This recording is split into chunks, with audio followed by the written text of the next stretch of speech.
खाता है सोता है और मोबाइल टिपता है और धीरे धीरे माई भविष्यत अंधकारेर दिके जाता है।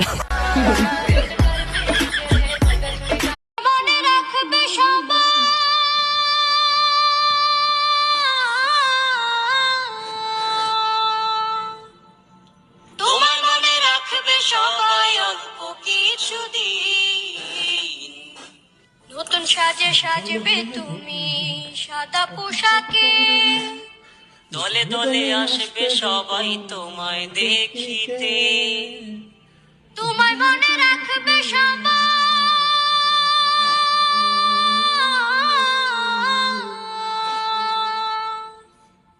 তোমায় মনে রাখবে সবাই অল্প কিছুদিন। নতুন সাজে গরিব হইয়া জন্ম নিছি এটাই আমার দোষ, তাই তো পাখি